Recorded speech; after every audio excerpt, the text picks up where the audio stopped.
Amy's not looking forward to this. I can see it in her eyes and her face. And it's too hot. Let's not forget that. It's a That's great too hot. combination. Yeah. Greetings and welcome to episode 265 of the Words About Games podcast, the weekly, whatever the fuck I usually say. I'm your host, Amy K. Alexander, joined this week by Daffin Moody. Hello, ladies and gentlemen. It's Friday. You know what that means.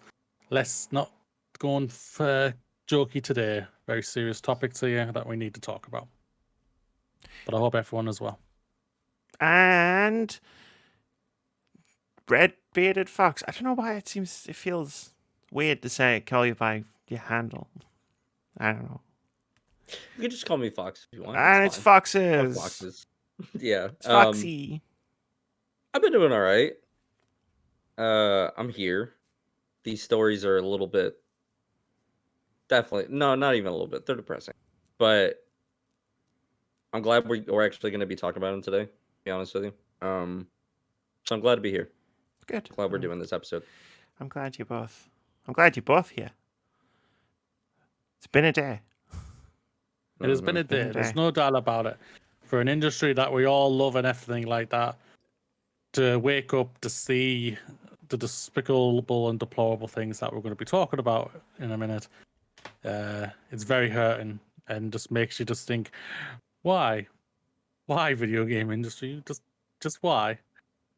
In the 80s, you were literally considered a kid's toy. You're more than that, and we know you are because we love it so much. But my God, this kid's toy can hurt a lot of people. There are timestamps in the description below the video. Sorry, Moody, did you want to? No. I was done. Okay. There's timestamps in the description below the video, like on YouTube or wherever you get your audio podcasts. You know, just in case you might want to skip past some things. You can get the podcast on Anchor, Spotify, Apple Podcasts, Google Podcasts, and a few other places that I've never heard of.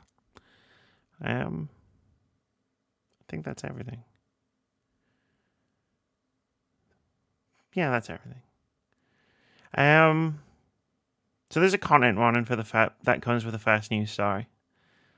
So you know, I'm trying to remember. I didn't write it down.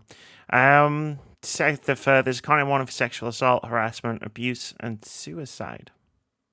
So if that kind of stuff is something that you don't want to hear about right now, use the timestamps. Skip past. Find the Psychonauts thing. Skip past it. Click on that, and go from there. I think is Yeah, basically, I think you're going to want to skip the first 4 stories. Yeah. These are incredibly important stories that need to be talked about, but we also appreciate if people do not want to hear about these things. What Moody said. All right, let's get into it. Take your time. Don't rush yourself.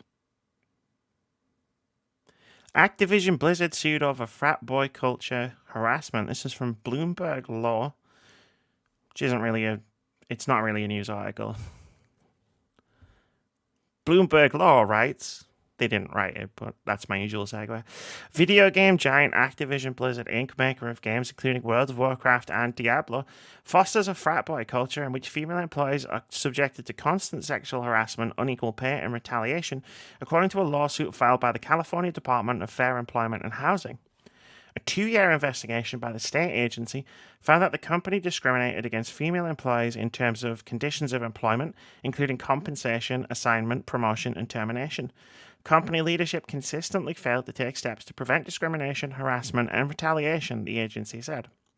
According to the complaint filed Tuesday in the Los Angeles Superior Court, female employees made up around 20% of the Activision workforce and are currently subjected to a, quote, pervasive frat boy workplace culture, end quote, including cube crawls, in which male employees, quote, drink copious amounts of alcohol as they crawl their way through various cubicles in the office and often engage in inappropriate behavior toward female employees, end quote.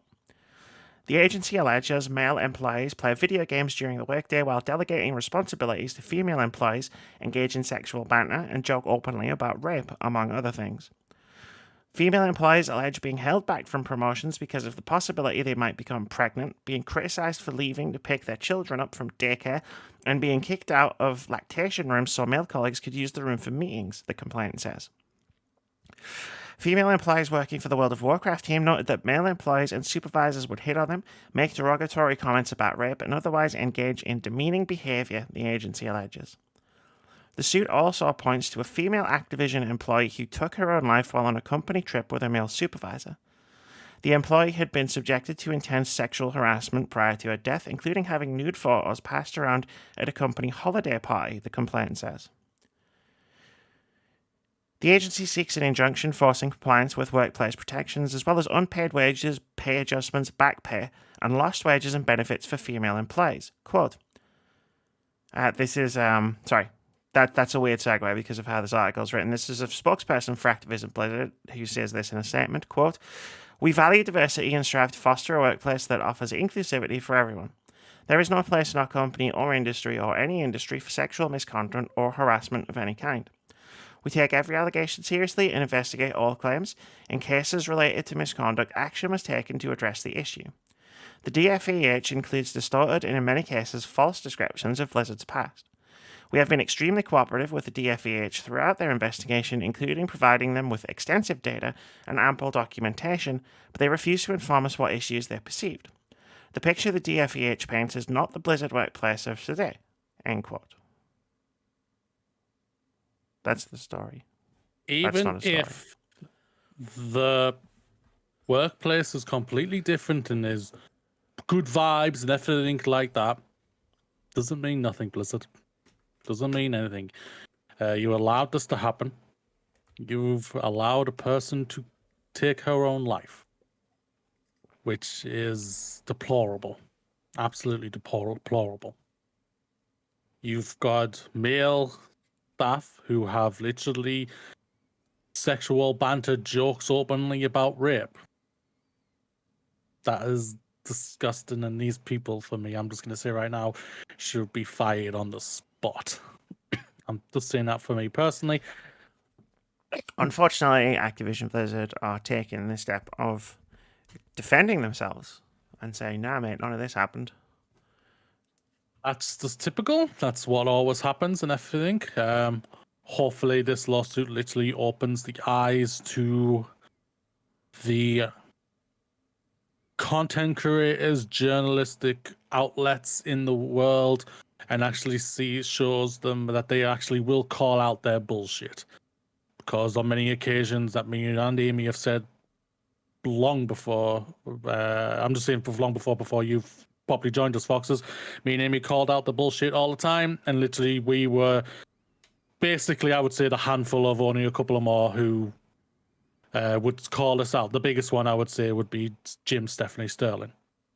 Out there, I would say overall, they were the ones who were always called it out and always got belated for it, and all that crap. This is discussed in Activision Blizzard. Women are for me personally, are the greatest thing on this planet. I love women. They literally are the entity who bears the the men's children, if you want to say that. They're the ones who go through all that pain and everything like that, while the men are only in there for like probably 10 seconds and everything like that. I'm being cruel towards males there, and I don't really give a flying hoot right now because Jesus, man, being a male is just like, when I hear stuff like this, I literally just go, what the hell? Like, seriously, what the hell's in your head? Just goes in thinking like you can joke about rape, you can take implicit pictures and all like that. It's just disgusting. What? I have to question you. How were you raised? I have to question that. And I have to question like everything like that for that. But Activision Blizzard, we've always known for a long time that you're a despicable company. You did this with the South Korean thing. It's not South Korea, the China thing last year, 2 years ago. Yes, your infamous debut on the Words About Games podcast. Yeah, my infamous debut. Yeah, I started Good Foxes. I did. I went straight in there to the deep end. That's a good one to start on, to be honest. Yeah, it really was. Yeah, and you continue it with the despicable displays of that. We know for a fact that every single studio you guys own, Activision Blizzard, crunches like crazy in a deplorable manner, while the big bosses take home millions of dollars to themselves. To answer one of your hypothetical questions, these people were raised in a society that places men above everyone else, or white people above everyone else. That's just how it is, sadly. It is changing. It's changing slowly. Do we wish it would change faster? Hell yes. But sadly, it will not.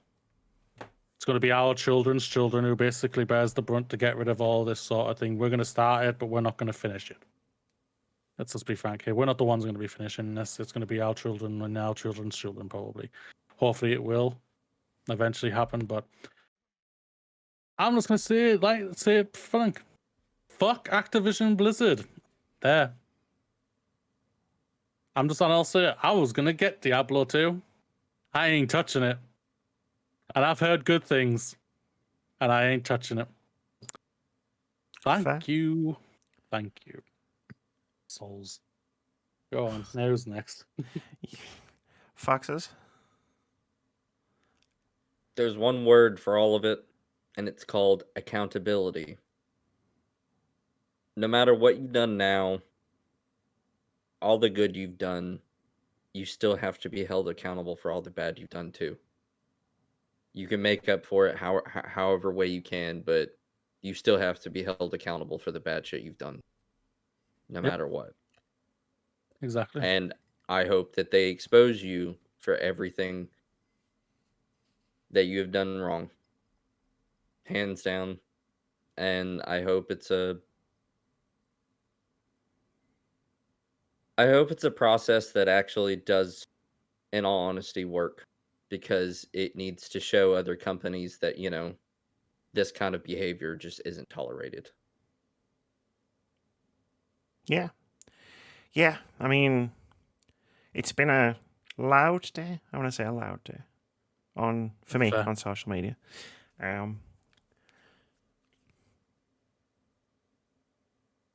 Somebody else talk. I don't know what else to really say about this. Like Blizzard, like the video games industry, I absolutely adore. I love it. I'm trying to get into it. I've literally quit my old job to go to study at my college and learn all this about this. And I've met so many amazing people who have had so many great experiences in the industry and everything. But then you look at it and then you hear all these the darkness of like Ubisoft, which we'll be getting onto, Activision Blizzard, Riot. How we talked about Rocksteady last year with Kim. I can't remember her last name. I apologize, but I don't remember. I've got to know her. Yeah, I've got to know her. She put it back up today. She tweeted out today. I got to know her. She's absolutely amazing, ladies and gentlemen. She is so funny. It's incredible, and I can't wait to try her. I think she's wrote for Suicide Squad. I can't wait to try that because of her banter, how funny she is. If she's put half her humor into that game, you're going to get at least a fun experience just because of the banter from the characters, and I guarantee you that. But then you see these terrible things, and you just go, "Why? Like seriously, just why? Come on, I can't even say you're better in this. We know you're not Activision Blizzard. Activision Blizzard. You're not. We know you're not. And all I'll say is this to this, and I've said this like before when we came to Ubisoft, and I'll probably say it again when we get to the Ubisoft story. To all those there who are literally not a douchebag, soon as you can, get the hell out of there. Find another job somewhere else. I know it's a competitive space in this industry, but there's incredible developers out there. Insomniac Games always call out shit, and they're always there to try and help out in any other way. You've got the Fall Guys developers. You've got many, many developers out there who will literally help you in any way they can. You're not alone in this. You're not. I know you may feel like it is. And I know it may seem absolute nothing from me, a pasty white dude. I can appreciate that. But it really, really, I am here for you in any way. And other developers are as well. Try and get out of there as fast as you can. Don't stay in that toxic culture because a person took her life. A short life that could have been doing amazing things. She could have been a director for a game that could have gone on to being an incredible game and an incredible experience. And because of a douchebag. Yeah, the language in this, I don't know, it's not, like I said, it's not a news story. It's very blunted compared to the lawsuit. Naturally, it's a lot more specific about all the claims inside of it. Also, you're not looking that pasty under that light. You're looking very shiny. you look like you've got a little bit of a tan, just tiny bit. Yeah. Yeah, I changed it to the more orange color. It's working. It's working for you. Everything you guys are saying, I echo it. I've been echoing it all day on Twitter and private with conversations about people I know in the industry. I learned everything I needed to when I read Activision Blizzard's response to this. Which was, this is all true. Like, and talking to people, this is all true. Like, in my mind, there's no doubt in my mind that this is true. Irregardless of whether Activision Blizzard is claiming that the DFEH, the entire state, I guess the state of California is lying. Yeah, okay, sure. Absolutely. Whatever, Bobby. And Co. I guess I don't really have much to add, if I'm being honest.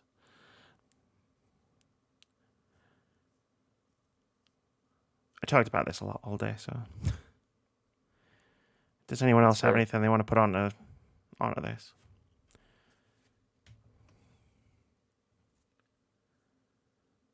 Okay. It's almost like sometimes, like I've had that conversation a few times where it's like, hey, what kind of developers or what kind of, publishers that, I don't want to use the word necessarily trust, but kind of like look towards and be like, yeah, you guys are doing okay from a PR standpoint. You've also got great leaders of the industry. Yeah. You've got great catalog. You look like you've had transparency.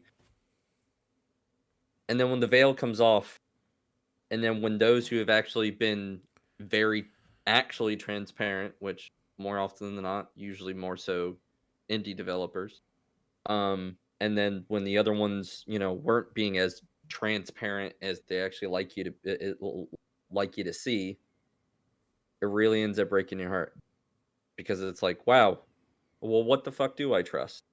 Even though I don't really want to use it as it is anyways. Yeah. I feel that. I get that. Yeah.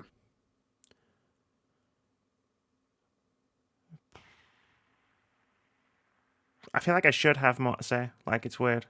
Like, Muty, I think you're muted. I think you'd be going over the same things that we've already said, so it would probably seem a bit repetitive. Support women and people of color, and follow women and people of color, and if you see this shit happening, just call it out and stop it, because... Oh, yeah, it needs to be called out, like, seriously. I don't care who you are, literally call this crap out. It is disgusting and it is deplorable. Like I've said on many occasions, like, I have, in my first 2 years of college, I had one woman in my class, one, and we want more women in our industry, but we only had one. Then I've also gone to my third year and everything like that. And I went from 1 to 2. Oh, wow. Yay, progress, I guess. Double And this is not the baby college's steps. fault, though. This is not the college's fault. This is like they can't do anything if people do not. This is this is what we've just talked about. Like, Yeah, this is why. This is why. Mm-hmm. yeah, and it's like these are human beings, ladies and gentlemen. They deserve all rights that bloody pasty white dudes bloody have, and yet somehow they are vilified or depicted in sexual manners in vile, disgusting ways. And the same goes for like people of color, women of color, trans people, gay people, the whole shebang. Like these are people who deserve just proper human rights and human dignity. For God's sakes, just be nice and be kind to one another. It ain't hard. It really isn't. Educate yourself as well. I agree with that. Next news story. Mm-hmm. Yeah, let's see how this infighting has fucked up a game that they're gonna release. I did release. I did release, just yeah. My apologies. That's alright. Blizzard botched Warcraft 3 Remake after internal fights, pressure over costs. This is from Jason Schreier over at Bloomberg, who writes, this is actually an article. Blizzard Entertainment's disastrous remake of the classic video game Warcraft 3 last year was the result of mismanagement and financial pressures, according to newly revealed documents and people with knowledge of the failed launch. The release also reflected Blizzard's significant cultural changes in recent years as corporate owner Activision Blizzard Incorporated has pushed the developer to cut costs and prioritize its biggest titles. Warcraft 3 Reforged was a long-awaited reimagining of one of Blizzard's most popular games. Excuse me. Blizzard President J. Allen Brack called the original title, quote, monumentally important, end quote, when Reforged was announced in 2018. The company promised, quote, over 4 hours of updated in-game cutscenes and re-recorded voiceovers, end quote. But the project was never a priority for the company, in part because a remaster of an old strategy game had little chance of becoming the type of billion-dollar product that Activision wanted, according to the people who asked not to be named because they weren't authorized to speak on company matters. With Blizzard pressured to focus on its biggest franchises, Warcraft 3 Reforged couldn't get the ambitious budget that its leaders wanted. When Warcraft 3 Reforged was released on January 28, 2020, it was widely panned, earning a 59 out of 100 on the review aggregation website Metacritic. The game was buggy and missing the components that Blizzard had promised earlier, including the updated cutscenes, sequences that develop the storyline but aren't part of gameplay. I keep forgetting to check for lines like that in the Bloomberg articles because they're not written for gamers, so they explain everything in big detail. I always try to check and delete those, but oops. The remake even lacked features that the original Warcraft 3 had contained in 2002, such as a ladder system that ranked competitive players. Blizzard had also had disabled the original version of the game on its digital platform, so the inferior remake was the only version that fans could easily play. At the time, the company apologized for the launch and said it had chosen to backtrack on updating cinematics because, quote, we did not want the in-game cutscenes to steer too far from the original game, end quote. But documentation produced after it released, as well as interviews with 11 people who worked on or close to the game, indicate that Reforged was actually rescoped due to budget cuts and internal arguments over the game's direction. In a statement, an Activision Blizzard spokesman said the company offered, quote, no questions asked refunds to Warcraft 3 Reforged owners. Blizzard prides itself on releasing games when they're ready. Gameplay and quality come first and foremost, and our goal is always to do right by our community. The central issue with Warcraft 3 Reforged was an early unclear vision and misalignment about whether the game was a remaster or a remake. This led to other challenges with the scope and features of the game and communication on the team with leadership and beyond, which all snowballed closer to launch. Developers across Blizzard pitched in to help, but ultimately bug fixing and other tasks related to the end of development couldn't correct the more fundamental issues, end quote. The spokesman added that as a result of the negative reactions to Warcraft 3 Reforged, the upcoming Diablo 2 remake, planned for release in September, will be, quote, a pure remaster faithful to the art, gameplay, and cinematics of the original game, end quote. Warcraft 3 Reforged was Blizzard's first bad game and blemish for a company that has faced multiple internal challenges in recent years, including high-level departures like Mike Morhaime and disputes over low wages. Blizzard also faced widespread criticism and calls for a boycott after banning a player who supported Hong Kong's protest movement on a live stream. This week, the California Department of Fair Employment and Housing sued Activision Blizzard over claims of harassment and discrimination, accusing the company of facilitating a sexist culture. Small teams like Classic Games, which worked on remakes including Reforged, were all but ignored in favor of potential billion-dollar games like Diablo 4 and Overwatch 2. Blizzard even cancelled some of its other projects in favor of the proven hits. 8 months after the release of Warcraft 3 Reforged, the Classic Games team was dismantled. Blizzard chose to plow ahead with a premature release of Warcraft 3 Reforged largely because it had already taken pre-orders from players, according to people familiar with the decision. The company couldn't bump the game too much more without potentially being forced to send out refunds and risking the fans wouldn't buy the game again. In notes from an internal post-mortem of the game reviewed by Bloomberg, developers on Warcraft 3 Reforged acknowledged this issue. Quote, "We took pre-orders when we knew the game wasn't ready yet." They said, adding later that the company needed to resist the urge to ship an unfinished product because of financial pressure. The Blizzard spokesperson said, quote, "In hindsight, we should have taken more time to get it right, even if it meant returning pre-orders," end quote. David Fried, a designer on the original Warcraft 3, who was briefly brought back to work on Reforged, said in an email, quote, "There were things in the works for Warcraft 3 Reforged that would have absolutely revitalized a classic game," end quote. But behind the scenes, things weren't going well. Members of the team began worrying they'd promised more than they could deliver. Remastering Warcraft 3 was more complicated than their previous remake StarCraft thanks to its three-dimensional models. The team was small, the production was disorganized, and the amount of work in front of them was daunting. It had taken months to revamp one of Warcraft 3's levels, now they would have to do the same for dozens more. Morale plummeted. Rob Breidenbecker, the head of the Classic Games team, was known for an aggressive managerial style, for taking frequent trips out of the country during production, and a tendency to give unrealistic deadlines. Miscommunication became a serious issue across the team, as did arguments over the scope and art style, according to people familiar with the matter. Breidenbecker, who left Blizzard in April, declined to comment. Quote, "We have developers who have dealt with exhaustion, anxiety, depression, and more for a year now," the developers later said in post-mortem. Many have lost trust in the team and this company. Many players have also lost trust, and the launch certainly didn't help an already rough year for Blizzard's image, end quote. Warcraft 3 Reforged began gradually losing features. Management threw out the revised scripts and re-recordings the team had done, according to the people familiar with the process, choosing instead to stick with the original dialogue and voice acting. Fried, who departed the project as it was rescoped, pinned the blame for these shifts on Blizzard's corporate parent. Quote, "I am deeply disappointed that Activision would actively work against the interests of all players in the manner that they did," he said. He added that it was quite telling that Morhaime resigned just weeks before Warcraft 3 Reforged was presented in November 2018 at BlizzCon, the company's annual fan convention.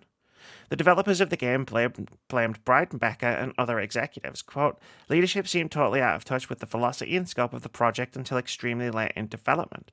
Senior voices in the department warned leadership about the impending disaster of Warcraft on several occasions over the last year, but were ignored," end quote. This sounds like a CD Projekt Red thing. Or a BioWare thing. Yeah, a BioWare thing. This literally smells of that. Yeah, it smells nothing but that. We got a lot of pre-orders, so we have to get it out now, guys. We can't push it now because we might have to return some money and we might not get it back from the people because they have to wait a little bit longer. Shut up, I don't care. I feel for the people who really wanted this game to work out and everything like that. I really do. Because people who love Warcraft 3, but Jesus to the company, literally, especially from the last release, I don't give a flying hoot that the management was terrible or anything like that. What a surprise. Are we surprised? No, we're not. Of course, they were going to throw this out in a terrible, broken mess because they saw the dollar signs of all those pre-orders, just like CD Projekt Red did with Cyberpunk, and they literally fucked themselves, and they fucked themselves good, and they deserve to fuck themselves. So I'm sorry for anyone who think I'm being a little too harsh, but I'm really not here for me personally.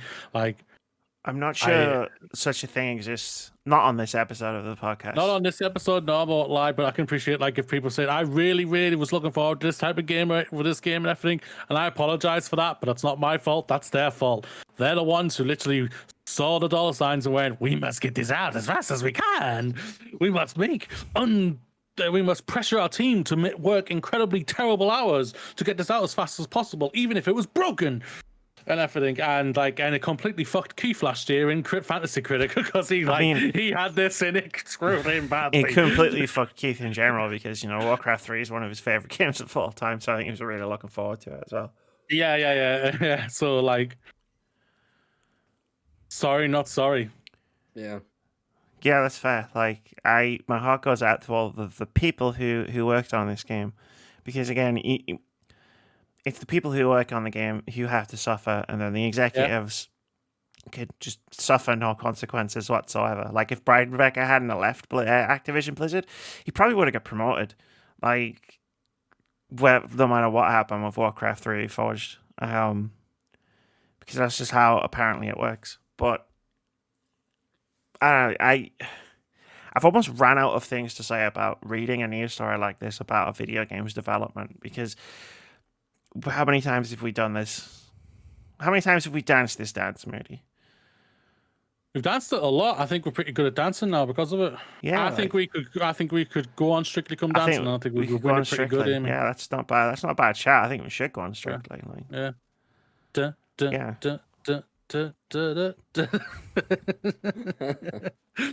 We have to laugh somehow. We have to laugh somehow. Some moves on there. There's some moves there, Perfect for some highlights coming out later shortly. Don't make promises that I have to try and keep. I was gonna say that's you. I was gonna say. Yeah, Warcraft 3 Reforged. Bit of a clusterfuck. Anything Foxes or? I was never I played 3, but I wasn't like the biggest fan, and I wasn't really kind of looking forward to Reforged all that much. But with the way it was looking whenever it came out, it was pretty obvious that some shit was not finished and or not realized and or not not delivered, and all this just kind of makes sense, and it's sad, and it fucking sucks. And at the same time, it's also one of those things that's just another thing of accountability, and also just it's almost like you really should understand who you're hiring, who's saying what, especially whenever it comes to helping running a project. It's almost like this industry needs to be torn down and rebuilt from scratch. I would agree. Speaking of which, see what I did there? I thought I'd imply one of my famous segues. Report details toxic culture, sexual harassment, and racial pay disparity at Ubisoft Singapore. This is from James Batchelor over at gamesindustry.biz, who writes, a new report has given another insight into the toxic culture reportedly at play within Ubisoft's development studios, this time concerning its Singapore branch. Kotaku has published an expose speaking to more than 20 former and current staff members from the studio, one of whom described Singapore as, quote, one of the worst Ubisoft studios in terms of culture, end quote. Accusations include sexual harassment, bullying by managers, and racial pay disparities, with much of the toxicity occurring under the leadership of Hughes Rico. Rico was accused of sexual harassment by multiple people in a Gamasutra report back in August 2020, which came in the wake of the first major wave of allegations against senior Ubisoft staff. In November, it was reported he had been removed from his role as studio head of Ubisoft Singapore, although his own LinkedIn profile indicates he held the position until February. He remains at Ubisoft, currently in the role of Production Intelligence Director and based at the publisher's Paris HQ. Kotaku reports he was replaced by Daryl Long, formerly of Ubisoft Winnipeg, with sources claiming he is an improvement, but alleged pay disparities and other issues are still ongoing. Created in 2008, the office is primarily a co-development operation that contributes to the likes of Assassin's Creed and Immortals Phoenix Rising, although it has also been leading work on the long-in-development multiplayer pirate outing Skull and Bones. Sources claim the Singapore government gave Ubisoft hefty subsidies in the hopes that the studio would train up local talent who would eventually take over the studio themselves. But while Ubisoft has reportedly taken the subsidies, leadership is still granted to expats rather than local staff, as demonstrated by the appointment of Long to replace Rico. Furthermore, Kotaku's sources report big differences in pay for local staff compared to those who moved to Singapore to work at the studio, with some of the former still having to live with parents due to their low salaries. The gap is reported as between $5,000 and $10,000 per year in many instances, although there are examples of wider disparities. Some senior managers are reportedly paid significantly more than those at studios like Ubisoft Montreal or Massive Entertainment. There's also allegedly a, quote, French ceiling, end quote, making it harder for anyone not from France or fluent in the language to succeed. This is said to be particularly true for Southeast Asian employees or women. The report also suggests an ineffective HR department which, while primarily managed by locals, is forced to follow the priorities of general management and production, according to sources. It is claimed that sexual harassment incidents are swept under the rug, Kotaku says. One case that led to a formal review resulted in nothing more than a formal warning and mandatory training in cultural sensitivity. The woman who reported she was being harassed appealed the situation, and the man she accused was moved to another building. The whole process took 9 months, and sources report the bro culture remained, with some staff even mocking the training after they completed it. It's like deja vu. Boxers, you can go first there. Sorry.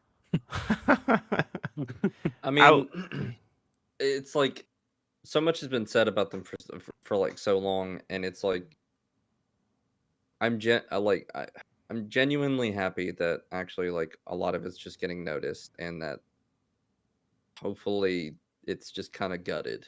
In all honesty, I know that's such a harsh take on it, but like I genuinely want it to be gutted so that way it can also be better from either like implanted people or within itself, but at the same time you've done so much so wrong for so long.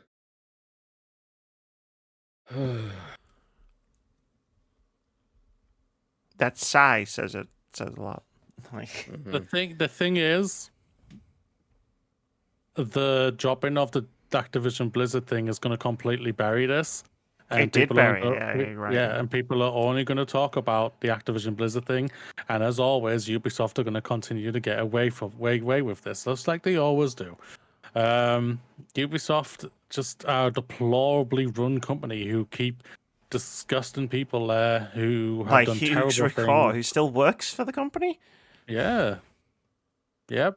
And the CEO still works for the company. How? I don't know. Well, I don't know. Well, we know why, but well, I mean, we know why he's the CEO. We know, but he's the yeah, CEO, and the people who run Ubisoft don't give a shit. Just like the people who run Activision Blizzard don't give a shit. Yeah. Like in 4 months' time, I don't know. I'm kind of backpedaling across stories here, but like in 4 months' time, Activision Blizzard is going to release the best-selling game of 2021, and the only people who are going to give a shit, people like us. Yep. Everyone else will be playing COD.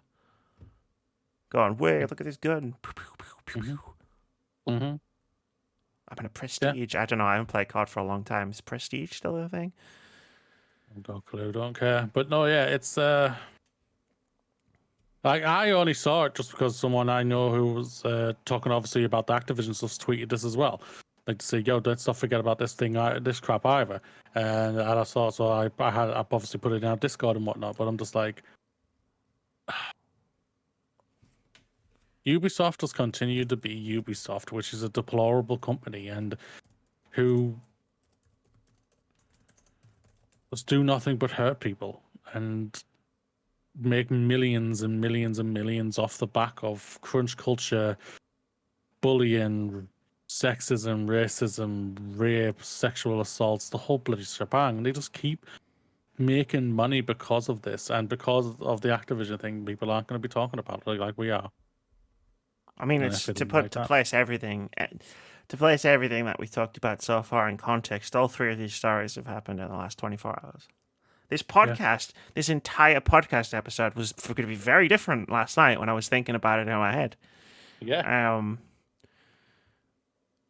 And like all three of these things have happened, like come out in today, basically, as the day Yep. we're recording this. And yeah, this one obviously I missed at first before you pointed it out. I mean, I would have found it eventually because when I was definitely. putting the show notes together. But yeah, the one thing I will talk about actually, because it's mentioned a lot in this, it's mentioned in the lawsuit, the Activision Blizzard lawsuit, or not so much in the Bloomberg Law piece.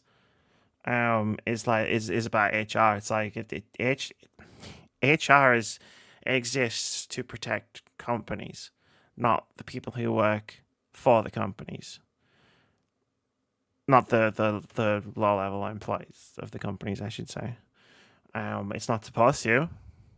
Like, it's supposed to be there to protect people from all sorts of different things. And, I'm sure in some companies around the world that it even works like it's supposed to, but in most big companies, HR is not your friend. HR exists to protect the company itself.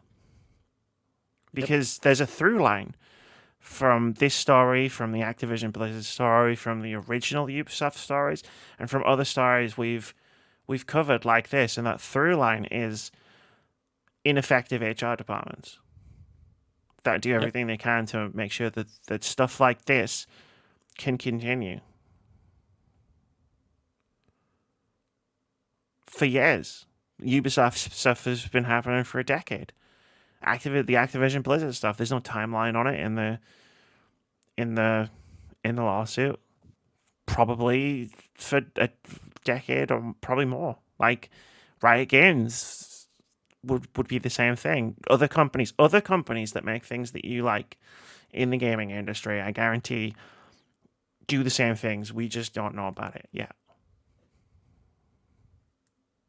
Because every woman I've ever talked to about any of this stuff has a story, regardless of whether they worked for the company in question or not. Yeah. Yeah. It's deplorable, it's disgusting, and it's just like, it just keeps happening even more, and I need more people to talk about it. Sorry, Moody. I've gone past the sadness that I had at the beginning of the episode. I've found the rage in my center now. And I need more people to talk about this. I have seen a disappointing amount of people be completely silent about this today. But I'll bet, bearing in mind I haven't been on Twitter for a few hours now, I'll bet that all of those people that I've seen be silent about this have been tweeting about Dead Space. Or fucking Knockout City, or whatever the fucking else they're excited for EA Play. And that's why this happens, because those are the priorities of the people who are supposed to be talking about this. Yep. We love games. I've been playing one of my favorite games so far this year, which me and Amy will talk about eventually for a Fashion Relate review. Me too, actually. If you saw what I was playing, Amy, I'm loving it. I'll say that right now. So I'm loving mine too. We're playing different ones. But yeah, like we're going to talk about these games at some point. I'm going to rewatch this EA Play thing, and I'm probably going to go, ooh, that Dead Space remake looks pretty decent. But I'm not going to stop talking about this. Like, and it fucking frustrates the shit out of me when, I'm just going to say it, when men in this industry ignore this to talk about how excited they are for video games, to bring the hype, to like, oh, I just want to focus on the good stuff about video games. Like, no, fuck off. Like, you can't do that. And if you choose to do that and not focus on this, you're making a statement, regardless of whether you think you are or not. And that statement is, you don't give a shit. You don't give a shit if people suffer just so you can play that hype video game that you want to play. And I'm fucking fed up with it. Sam. Absolutely, Sam. Agreed. Like, you can enjoy the game. We've said this many occasions. You can enjoy the games they throw out. Personally, Ubisoft games are just Ubisoft games. They do nothing special. For me personally anymore, they like really are. They're like so stuck in their own shit. It's unbelievable. But that's fine. You can enjoy that shit. But call it out, man. Call it out. The amount of people who last year was saying Black Lives Matter and all like that. Trans lives matter. Gay lives matter and all like that.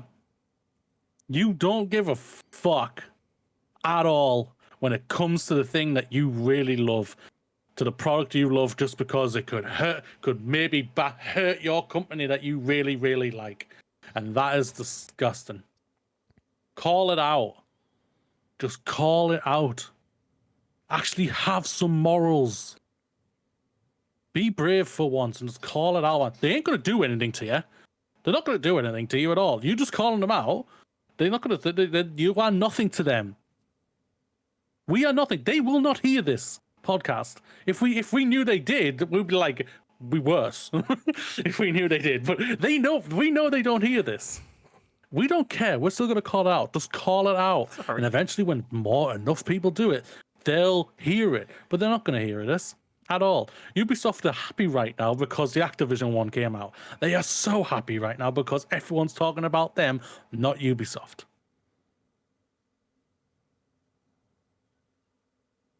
It will be worse comment that got me. That's why I was laughing. If we knew they listened, Davey, come on.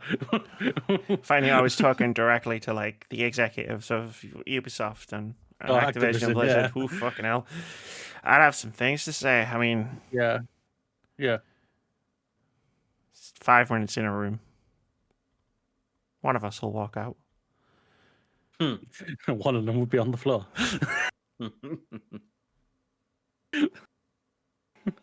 Oh man. You want to talk about Kotaku, Remy? No. So this one isn't a news story. I wrote some stuff down. This was originally going to be the main story before the whole world decided to go crazy. I just want to point out that it's only fucking Thursday. Like I can't. Like every day, I think we've joked about this, Moody. Like, in private messages, like literally every single day of this week, there's been something in my life.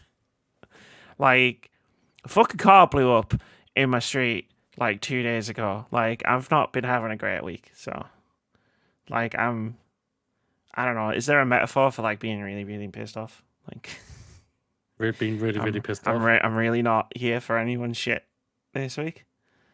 I know. Sorry, Foxes. I know I didn't actually tell you anything about any of that. It's fine. I'll talk about it after the podcast. Yeah. So Kotaku put out a review, a news story. I have no idea what it was.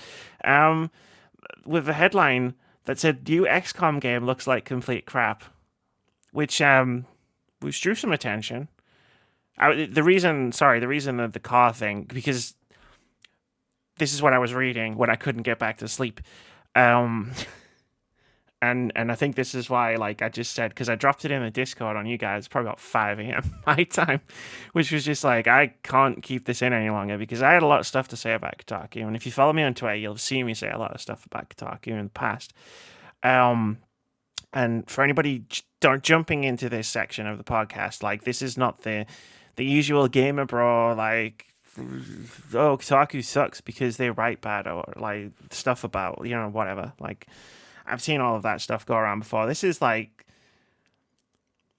some recent stuff and some not so recent stuff. The recent stuff has perplexed me to the point where I'm going to talk about it all on this podcast because I've never talked about it on the podcast. And I kind of wish I did. So the new XCOM game looks like complete crap was the headline. A lot of people called it out. A lot of people should have called it out. This is like following up from 2 other stories in the past couple of weeks that have really, I don't know, baffled me, perplexed me. I don't know what the correct adjective to use here is. Like, there was the one that you shared in Discord, really, well, after we talked about this last week, which was Xbox boss wants to preserve games while threatening game preservation, which I read because I was like, what the fuck is that?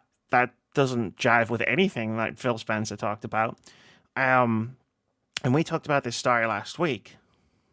Not this story, but the story of Phil Spencer talking about game preservation on the Kind of Funny Games cast, in which the Kotaku article decides that because Xbox Game Pass exists, Xbox is actually harming game preservation, because why would Xbox preserve games on Game Pass? Completely forgetting the fact that you could just buy games. Did I miss We didn't talk about that, did we? No, we talked about the game preservation stuff. I hadn't seen this article. Yeah, I remember that.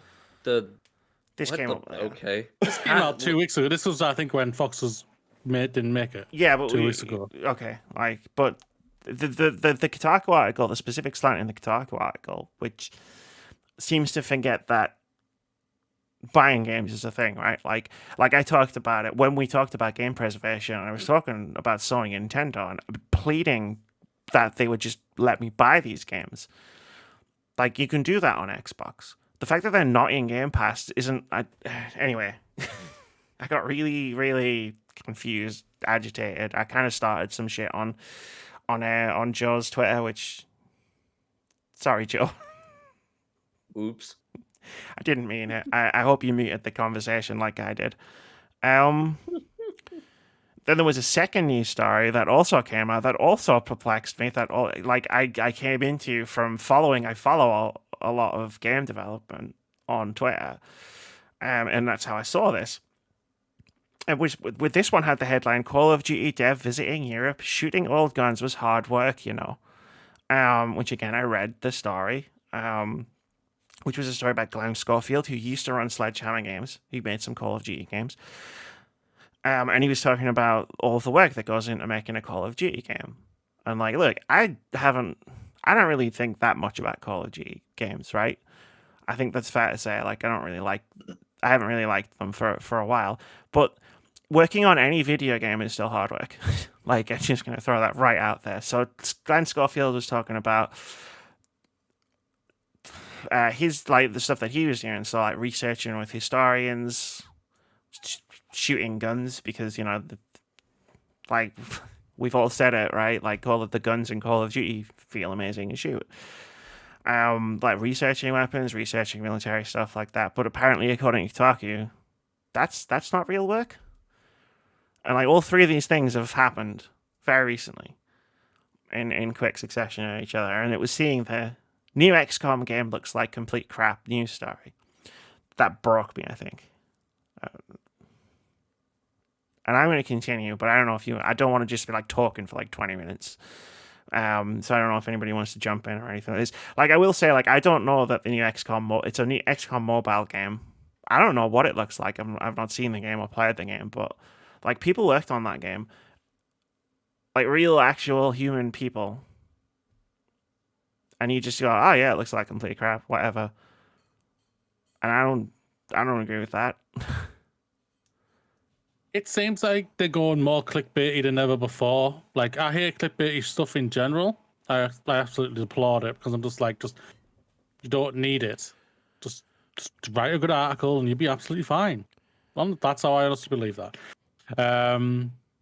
The clickbaitiness is absolutely crap, and that's what this seems like they're going for. Just clickbaitiness, and it's very good. It's coming across very Fox, very GB News, all this crap and all like that. That's how it's coming across. It's coming very right wing. Yeah, like they're trying to provoke you. They're trying to stir the pot, basically, just because they think they can and everything. And that is crap. That's just like, you're not journalists anymore. You're just trying to piss people off and clickbait. And like, that's what you want to do. Video game discourse is incredibly toxic right now, like, in so many regards. And like, from what I've seen of Kotaku's like headlines for the things that are breaching me, because I haven't been on Kotaku for a long time. I don't follow them on any social media. We'll get into that in a minute.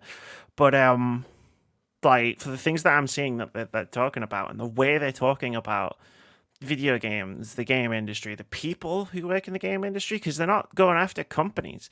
They're not going after... I mean, I'm sure they are. I'm sure there's articles on there about Activision, Blizzard, about Ubisoft, going after them, but they're also going after just people. Like... Makes no sense. Why would you do that?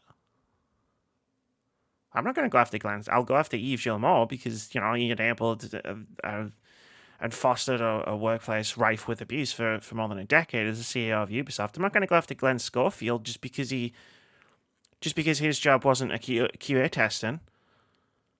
And I'm sure he worked incredibly hard, because it's video game development. Everybody who does it works hard. It's very difficult. And then there's things like misconstruing what Phil Spencer's saying and presenting it in a completely different light, which again is just fueling the toxic bullshit. Like, and talking about this video game in a way which is going to encourage people to go and harass the developers. I don't understand what's happening with Kotaku. I voiced this in our Discord. Mobile games in general get a bad discourse in general. Like that, I know I can appreciate if you don't like mobile games. I'm not the biggest fan of them myself. It's just they don't work for me or anything like that. But like, it's like going back to that freaking Activision thing again, wasn't it? It's like that April Fool's guy who says, "Is this an April Fool's joke? Because I'm not getting Diablo 4 on my PC." Fool's joke and everything like that. More and more I see that now, the more and more I'm just like, the guy's an absolute freaking muppet. Because at the end of the day, people who say, "I don't want to get my mobile games," fucking look at the industry. Mobile games dominate the console and PC market by a mile. You need to look this. There's a reason why the developers are moving into mobile games. You may not like it. I can appreciate that. But doesn't mean those gamers aren't gamers as much as you. There's an audience there. They get more views and more people playing the games from them than they do from you. The thing is, like, it goes beyond it. Like, at this point, like, with a headline like that, it's like the point. It's beside the point whether the new XCOM mobile game is complete crap or not. It's portraying a thing straight away onto people's minds. Kotaku are courting a very different kind of audience. Yep. At this point, and no, the fanboyish, the toxicity audience. It's the kind of audience that I have done my very best with the way I present myself on this podcast, the way I present myself in other videos, and the way I present myself on social media, specifically on Twitter, to yeet as far away from me as possible. So it's baffling to just suddenly see Kotaku pull a handbrake turn and just go for it. Foxes, is there anything you want to say before I jump into the second half of what I've got written down here? I genuinely think that you have given up on anything that was kind of, I guess you would say, honorable, even though that, like, I wouldn't say there's a lot of honor in like, you know, writing articles or, like, you know, have a love for writing and or, you know, giving a healthy opinion and or input, you know, for whatever medium that, you know, or specifically a written medium and or typed but still written, that isn't viable anymore, because when that's literally all you can think about, and to be honest with you, looking at this game, I mean, it looks like a mobile game, sure. I don't think it looks like crap. I just think it looks like a mobile game. It seems pretty apparent, and there's nothing fucking wrong with it, because they're appealing to an audience. They're taking an IP and pushing it and doing different things with it. I guarantee that the people behind this still want the other game to do just as well as themselves that they're going to do with this game, you know, as it is anyways, or at least I would hope so. But nonetheless, you have no valid and or healthy input, and yeah, you are not helping our, you know, community and or, you know, industry in and of itself. It's between gamers and the people who are working on this game. Can I say something before you go, Amy? Yeah, sure. No, Kotaku on this discussion podcast, no, you may not speak. I'm joking. I'm joking. I got to get my jokes in where I can. I know, we need jokes in this podcast. Oh, it's going to be a sour one. What was I going to say? Rip. You distracted me, Amy. You distracted me. No, I remember. They've lost all credibility. I can appreciate Jason Side is not for everybody. He's a very outspoken person, but he calls out the bullshit all the time. They lost a lot of credibility since he left, and they've gone essentially completely downhill. And apparently it wasn't great there even when he was there. He called it out all the time about all the bullshit, especially after he left and everything. About like the owners and everything, I think, isn't it? Like they're completely trying to disrupt the situation there and just make it very clickbaity or something like that. Well, they've clearly won the war. They've clearly won the war, and they're making it as clickbaity as they can and everything. So, yeah, congratulations. Let's talk about credibility. Go. That seems like a really good segue, maybe. So, like, obviously, I know. Again, I should have talked about this on the podcast a long time before. Now, we used to use Kotaku as a news source quite frequently. Maybe up to a year ago. And then I dropped them. And I don't really explain why, and I didn't really point it out, and I don't think anyone noticed. Unless they followed me on Twitter, where I was quite outspoken about this, because sort of a while ago, and I don't remember when specifically. I found the Twitter account of Nathalie Lawhead, and I don't know whether the H is silent. I've never actually asked them, and at this point, I'm too afraid to, because we've been mutuals for a long time now, and it's like, when you just reach the minimum threshold of when you can ask a question, like, how do you pronounce your name? So I hope I'm pronouncing it right. But yeah, we started following each other on Twitter. After I found out about a certain situation that they were going through with Kotaku. And I've written it down here. This is a very, very brief summary of events that took place over the course of about 2 years. There are going to be links to blog posts in the description of the video and in the audio podcasts if you want to learn the detail behind it. Warning, it's incredibly rough, but also the links are going to be there. So Nathalie was a source in a Kotaku article which was titled "Two Women Accuse Skyrim Composer Jeremy Sewell of Sexual Misconduct." And I remember this article. Me and Keith actually covered it in 2019, I believe it was, on the podcast. I actually remember it was a thing. So the journalist who wrote the article, and I'm reading from the script now, the journalist who wrote the article misled Nathalie about the intention of the interview, published details of Nathalie's sexual assault despite telling them that those details would not be shared and were just needed for legal reasons. The article in question also resulted in harassment directed towards Nathalie. Nathalie spent more than a year trying to get Kotaku to remove the article, and I think it was actually close to 2. And was constantly told that it was impossible by Kotaku's editor at the time, despite articles such as the one that gave an incorrect release date for Halo Infinite being removed almost immediately. Nathalie found themselves on the receiving end of accusations of lying, gaslighting, and abuse from other game journalists and their followings. And at one point, several journalists accused Nathalie of trying to start a Gamergate-style campaign of harassment against them. Which was a lot, frankly, despicable, I've written here. Eventually the article was removed sometime this year. And then the rest of the stuff I've written down I've actually already said in relation to the other stuff. I don't know, I wanted to put that out there in conjunction with all of the stuff that we just talked about Kotaku. It just is... That was a reality for a while. Nathalie and I follow each other on Twitter for a while now. When I saw what they were going through with this Kotaku article, there was a lot of people who tried to do right by them and get Kotaku to remove an article that was causing a lot of pain for Nathalie and also for other sexual abuse survivors, and including the other women who were mentioned in that same article. And that's it. That's my story. It's not my story, but that's the story. Kotaku have gone downhill, and they don't deserve any clicks, and that's why we don't use them as a source anymore when we talk about stories. I'd rather literally go to another studio, another journalist. So I'm sure there are individual people who work at Kotaku who are, I don't know what's the right word to use. Decent. Thank you, Moody. But Kotaku as a whole, like, I wince whenever I see a Kotaku article being shared by somebody on Twitter,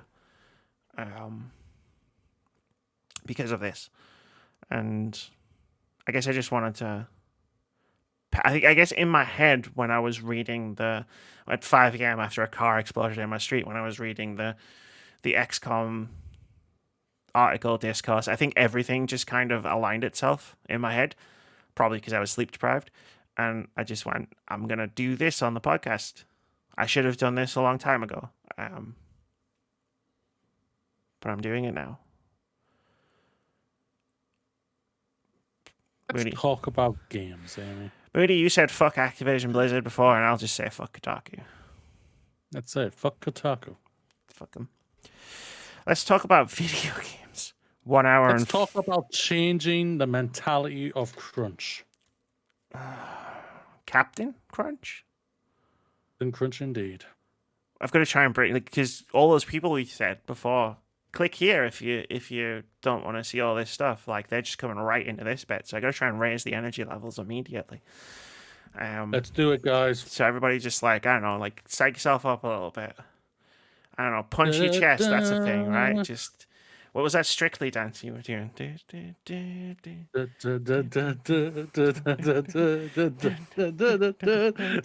don't know what Fox is doing. We are not okay, people. Yes. Yeah. Okay. I feel like I can make it through the rest of this podcast. Psychonauts 2's no crunch development required a change of mentality, according to Tim Schafer. This is from Sean Murray over at The Gamer. He writes, Psychonauts 2 is a relatively rare thing in the games industry. It's a game that was made completely without crunch. That's according to producer Kevin Johnson, who confirmed that back in June, and Double Fine studio head Tim Schafer, who confirmed the lack of crunch in a video update on Psychonauts 2's development back in December. Apparently, it wasn't easy to avoid crunch on Psychonauts 2. Maintaining a healthy work-life balance required a change in mentality for both Tim and many others at Double Fine. Quote, the important thing is to try to change the mentality that it's just part of the system. This is from an interview that Tim did in the Washington Post. Some people are like, well, it's just part of making games, but it's only part of making games if you choose to not make it a priority. You've got to actually see the quality of life of the team as something that you can't lower just to make a deadline, end quote. The unique challenges of the past year presented plenty of opportunities for crunch, Schafer admitted, but he made sure nobody got burnt out even when things went wrong. Quote, we tried to find different ways to not have crunch, but we've gotten better. But a couple of projects have been in trouble and needed to have a lot of extra work. This last year has been interesting for everybody. Everyone's at home and you're trying to monitor to make sure no one's overworking, but everyone's life is so hidden from you during quarantine that it's been more difficult, end quote. Fantastic. Fuck that first paragraph quote from Tim Schafer. Fucking, he just absolutely nails it. Like, I'm gonna reread it again. Some people are like, well, it's just part of making games, but it's only part of making games if you choose to not make it a priority. Because like crunch is a choice that people who run a development studio make, and the good thing about choices is, and I learned this from video games, is that you can just choose other options. You just move your little thing down the wheel, and you can go, oh, there's another option here. I'll just click that one instead. It also speaks a lot of Tim. Hold because the fort while I go and get a drink. You guys keep going. It speaks a lot of Tim, like, and especially his I don't want to say his lifestyle, but pardon me. Like his kind of like way that he's made games for like a while. Because while I don't play a lot of Tim Schafer games, and I don't think I've actually ever beaten one except for maybe Brutal Legend. I think I beat that one. I don't completely remember because I never beat Psychonauts. Although I've seen it played through.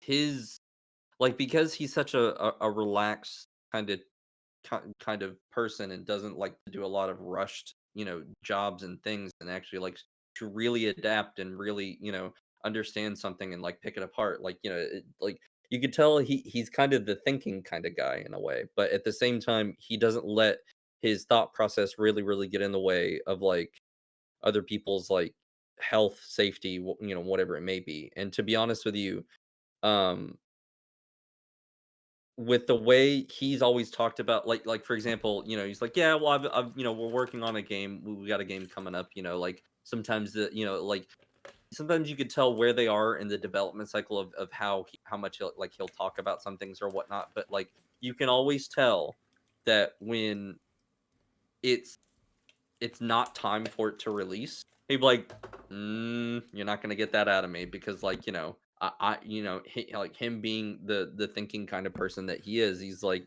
we've still got some things to work out. We've still got, the last bit of work that we need to do for like final touches and whatnot. And even then, sometimes just doesn't have a an actual date planned out. Unless it's one of those ones that they're like, all right, we can feasibly do this within the next 2 months. That's our window date for for release. Like we can definitely get it released in like 2 months or whatnot. And by the time it actually comes around for them to release it, that's when they're like, guess what, it's coming out this time because we know we can promise it, because guess what, we've been working on it not only like diligently but healthily, if that's a word. Yeah, I think it is in that. It is healthily in that way. And to be honest with you, I've always, like, while I'm not like the biggest Double Fine fan, I appreciate the way that they work and how Tim Schafer thinks about his games and how he wants to work on them. And like him also exactly nailing the way that, you can accommodate for people's health, you can accommodate for people's time, you can accommodate, while also understanding what kind of plans that you can make and change if need be. In all honesty, good on them. Agreed. I'll say this. Tim Schafer, I'm going to give Psychonauts 2 a try because of this. God damn it, that was going to be my thing. You deserve to have as many people you can to play in your game, because you have an atmosphere that I think everybody should inspire to go for. Like, no, I want to support this, right? Yeah, I want to completely support this. I hope I enjoyed your game, because I've never played one of your games, so I will be frank there. I haven't played Psychonauts 1, so I'm going in that Psychonauts 2. I think I'll give 2 a try. Yeah. I think I want to give it a try as well. Especially as they have that God mode in. I'm just going in, switch God mode, or I'm just going to slice and dice, or whatever the hell you do on this game. I've heard a lot of good things about the original Psychonauts. Like, it's one of those games. I've owned it on Steam for a very long time, but I've never actually gotten around to trying it. It's like permanently in my backlog. Yeah, it's like got a cult following. So like people I think have been calling for hoping, should I say, for a Psychonauts 2 for a long time. All I'll say is this: is with this type of no crunch culture that he has in his studio, I hope this is spreading across the Microsoft development studios and everything like that. And this kind of makes me think why we haven't heard anything about Halo, and kind of makes me think Halo might be pushed to next year and everything like that. I know, Amy, you've said otherwise because of they're waiting for Call of Duty and everything like that, which I probably do agree with you most parts. But I think that'll be. I will not be surprised if like they've got Tim to put this into their other developers. So they do not want to be killed. Like, you don't want to hear that 343 have been crunching like crazy to get this game out when you've got Double Fine who right released next the game. door, relatively speaking, company wise. You don't want to have that. You do not want to have that at the end of the year. If Halo does come out and you hear Halo 5 or Halo 6 Halo Infinite was done under nothing but crunch culture and blah blah blah blah blah, and that makes me go, I may not want to support that game if I hear like that. Like, there's a thing that we talked about when it came to Halo. Like, they're putting in a thing that makes me go, oh, I actually want to give this game a try. I can't remember what it was. It was the way the Battle Pass. I'm going to do the pun. Infinite Battle Passes. Yeah. But if you hear something like that that's got crunch culture, then I won't want to give them the try or anything like that. But yeah, that's what I'm hoping. No, I think that, and this is pure speculation on my part. I think the reason it's coming out later this year instead of coming out last year is because they were avoiding that after the reveal that they did last year, where it was like what I think and what I hope is that they had the option to we can fix this if we crunch and get it out in November 2020, or we can delay the game, take the actual time, because they've talked about it, like taking the time to do it and do it healthily, to borrow Fox's word. So hopefully that's what they were doing. I hope so too as well. Well done, Tim Schafer, and his team. Yes, I look forward to downloading and trying Psychonauts. I will find the time. Like, I will find the time. I'm halfway through my game. I hope to get my game completed tomorrow. So nice. So, I'm gonna play a lot of my game tonight. Yeah. So are you playing the other one? Yes. The one at the one at the end of this. Depending on how many news stories we read. Okay. Yeah. Okay, I know what you mean. That's interesting. I gotta play. I said I was gonna play that one, and you were gonna play the other one. Yeah, I gotta wait because of Steam shit, because of how Steam sharing works. I gotta wait until you log off before I can play it because you're the one that owns it. Fair. That's fair. I'm gonna be playing the other one when it releases. The other one. The other one. Wait, the one that Moody I saw like jumped in for like I think finishing the first mission and whatnot. I was like, ooh. Okay. I'm not allowed to talk about that until next week. I know. Figured. Yeah, you should invite Foxes for that recording for that game though. You are more than welcome. Because you've been playing it, haven't you, in early access? Yes. I do. I do want to play that game on full release. But Foxes has been playing the game in a way where he can talk about it right now. A little bit. Whereas Moody is currently unable to talk about the game. Anyway, let's move on.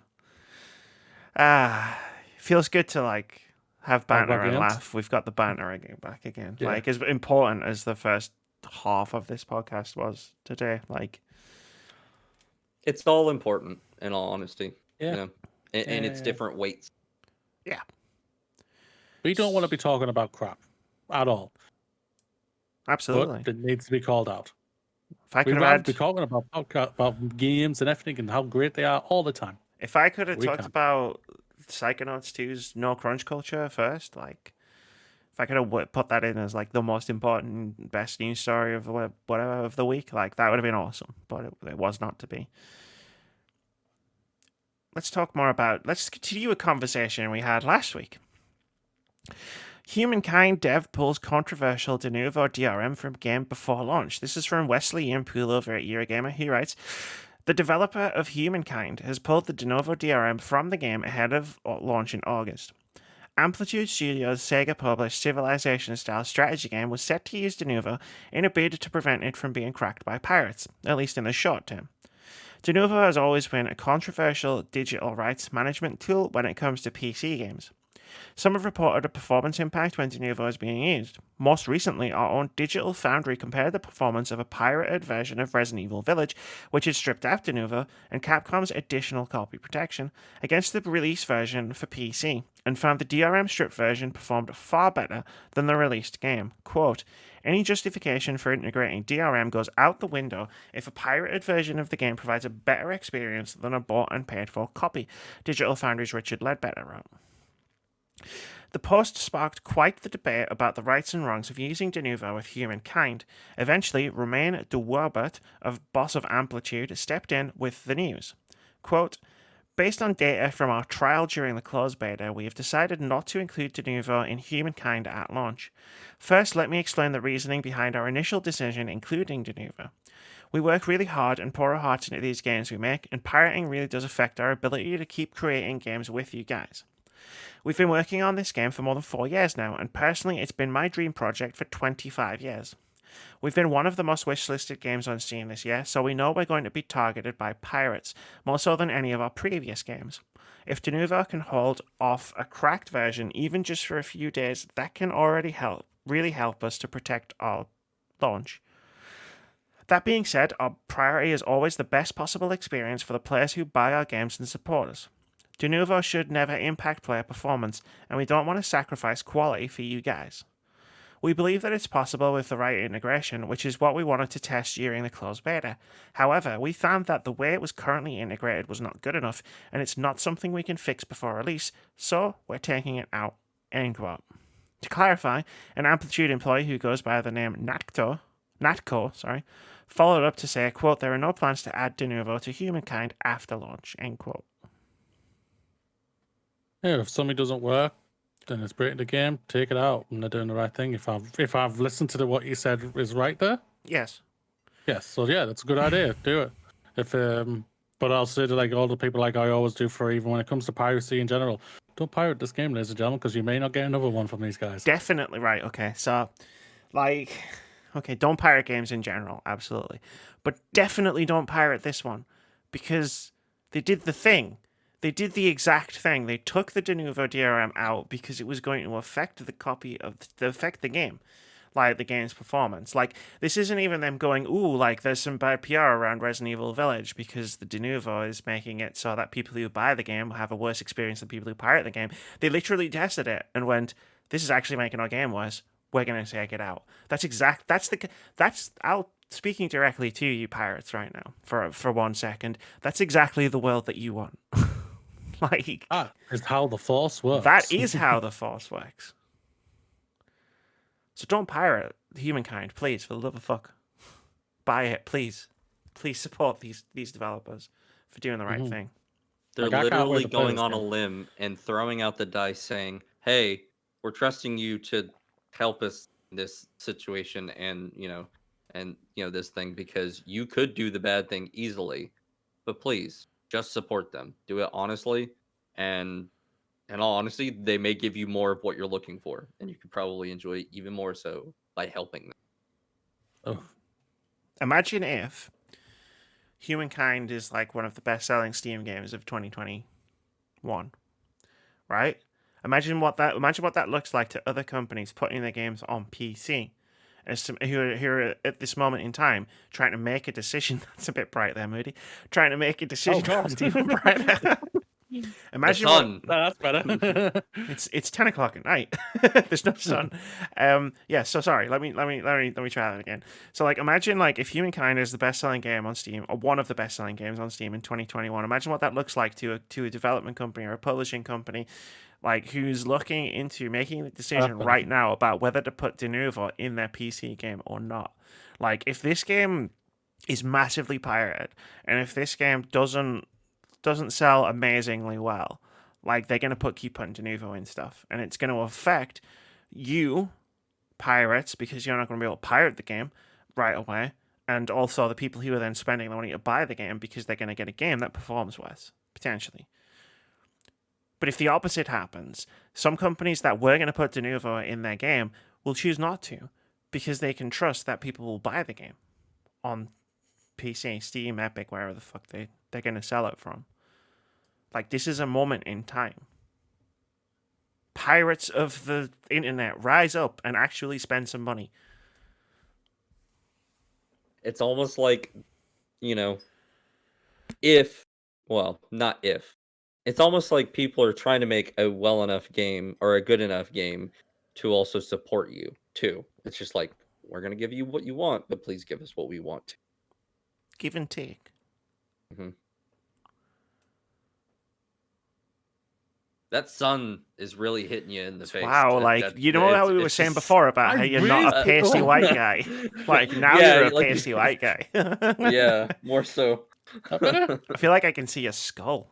Like, That's better. That's better. I like that's that. Better. That's good. Yeah, that's better. Yeah. Okay. With lighting, less is usually more. You know what? Screw it. I know what I'm gonna do. Oh, he's gonna. I thought you were gonna turn everything off. Just be like, oh, fuck you. No, Actually, that looks pretty cool. Like, that's the Halloween. That's Halloween, right? That's the Halloween stream lighting, right?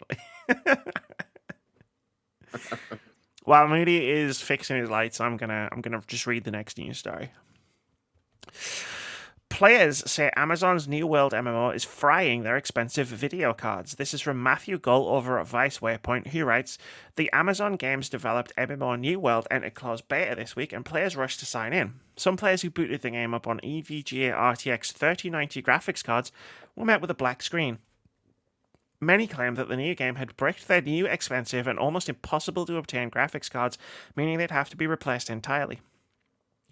Reports of the issue are widespread on Twitter, Reddit, and the New World forums, but they all have a few common traits. They all stopped working after playing the game briefly, and all had RTX 3090s manufactured by EVGA. Quote, after hitting the play button for the New World beta, the game started to load, followed immediately by fan speeds increasing to 100%, FPS dropping to 0, and then my monitors turning off and my video card is no longer detected. Player Goat said in a post on the New World forums. Goats rebooted their PC and played a few games without issue, then tried to load New World again. Quote, This time I heard a loud pop, and now my 3090 won't get past post on boot up. This is the second 3090 FTW3 Ultra directly from EVGA to die while playing or attempting to play a new world. My first one died during alpha, but I was able to play that for a week or so before that happened. End quote. The RTX 3090 is a powerful video card that retails for $2,000 and requires at minimum a 750 watt power supply. Fucking hell, I don't even have that in my computer. It's the kind of card you get when you have too much money and want to future-proof your PC as much as possible. Yeah, too much money. They're also hard to get thanks to Bitcoin miners, scalpers, and the semiconductor shortage. I guess I missed that last paragraph when I was putting this in the news. People who have too much money. Hey, I mean, you spend $2,000 on a graphics card. You don't expect an Amazon Games MMO to blow it up. That's true. That is true. The fact that this is through a 3090, specifically 3090s that are manufactured by one specific manufacturer, tells me that this might not necessarily be a new world thing. It's not. This is actually one of the few news stories that I've been somewhat kind of current on, so I can give like a little bit more detail. But go for it. Because like I've seen, or I know of like one or two people who actually like this actually like did happen to them as streamers, like because that's how I found out about this, because it happened to a streamer, didn't it? But thankfully it actually hasn't happened to too many. Like it was one of those things that like it was a freak occurrence and it just happened, and it happened to happen to like someone who is actually like somewhat, I don't want to say famous within the gaming world, but it is what it is. Like they have followers and the Twitter sphere and informational overload, whatever it may be. But there's all too many people that I watch that are just like, I'm playing this just fine. Like, as long as you do A, B, and C to like actually like help you actually play this game, like, it's not that much of an issue, but it's also one of those things that like, if this actually like freakishly happens to you, I have a feeling that Amazon probably won't just like let that fly under the radar. Like, if you actually make like a big deal enough, Amazon will be like, oh yeah, no, we've had other occurrences and we'll actually get you in like, some type of like program or system to actually possibly, replace and or help you like manage, and or deal with this, because these things are too much money, like exactly like it says, to not have fail safes, put in place, whether it be i.e. from their distributor, manufacturer, and or even from the company of the program in and of itself, because they have so many partner programs and so many people that they talk with. Sorry. No. Providing useful context that I, a console gamer, and Moody, someone who doesn't play MMOs, would never have been able to provide. Yeah. Exactly. It's good. That's why we're a team. It was kind of like shocking. I was like, oh my god, that's like near $2,000. I did a double take when I was like, what the fuck? Yeah, I was like, oh man, I'm kind of glad I'm not playing, but I wouldn't necessarily be too worried as it is anyways. But it was one of those things. It was like, oh, what? My poor PC. No. Like worried a little bit, but not really. Speaking as someone who has a 970 in their computer, I think I'm just going to give New World a wide berth. Oh, I have a 2090 in mine, and the game I've been playing, but it sounded like it set it on fire. I really want to know what game it is that you're playing. We'll tell you after the podcast. Okay. I played it. I've had it. I lowered the settings on F1, and it was just like, nah, man, this is still too high. You need to load it more. We're streaming at the time as well. Yeah, I was doing that, yeah. But the one I wasn't, because I'm not allowed to, and I'm not allowed to talk about yet, it was just like, it kind of thanked me, Foxes, after I turned the settings down. It went, all I heard was, it literally sounded like a PlayStation 4. And when I load the settings, it turned into not a PlayStation 4, and it turned into something a PlayStation 4 Pro. Or 5, a PlayStation 5 even, yeah. Actually, yeah, you're right. As someone who can speak with the experience of owning a PlayStation 5, yes, you are correct. PlayStation 5s are quite quiet. Yeah. I was sticking my tongue out of there. I noticed. I saw the video, yeah. I felt like I audibly heard my graphics card say, you.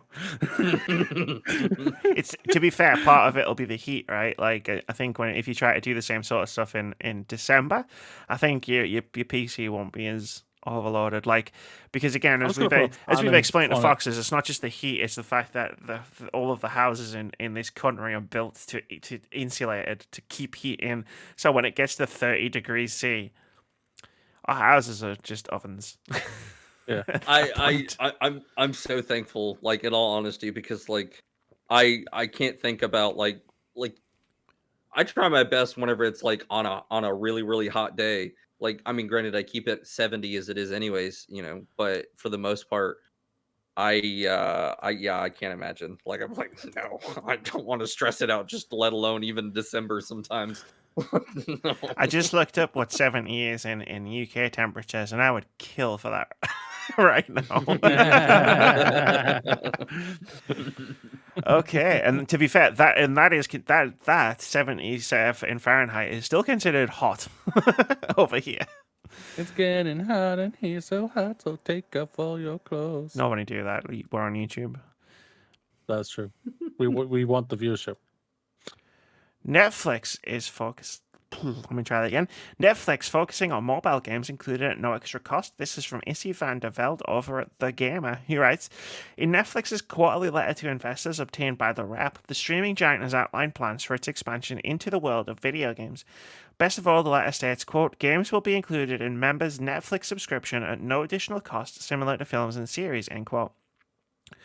It's unknown at this time if Netflix will attempt to make its own games or if the company will host other games like Apple Arcade does. What the company has said is, quote, initially will be primarily focused on games for mobile devices, end quote. Excuse me.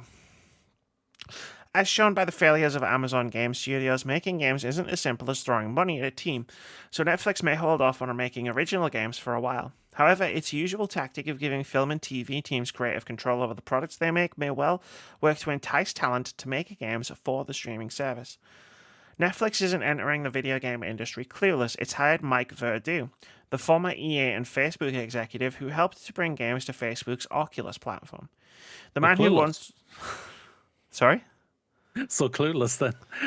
Oculus is good. He worked at the EA, so he's clueless. Could you at least let me get through the news story? Love you. The man who once represented both the Command and Conquer and Medal of Honor series has been brought on as Netflix's vice president of game development. Recently, a data miner, Steve Moser, has claimed Netflix's gaming feature is operating under the name of Shark, and he has apparently found a shark fin logo, as well as an image of PS5 DualSense controllers and Ghost of Tsushima images. Though this suggests a partnership with Sony, it's all speculation right now, so don't get your hopes up. Do you remember when we talked, because we talked about this last week, because this is where this all started, and we got like confirmation super fast, go figure. Yep. But after the podcast is recorded, you ever done that thing where you've had a conversation with someone, and then after you've had the conversation, you thought of something really clever to say, and you go, God damn it, I wish I'd said that. Didn't Netflix sign a big deal with Sony for like films? Like not that long ago. Yeah. You said that. Sorry, I wasn't listening to you, clearly. That's fine. That's understandable. That drove her on a lot, so it's all right. I was like, oh shit, what if like Netflix has like PlayStation games? This is the PlayStation's Game Pass, ladies and gentlemen. Future.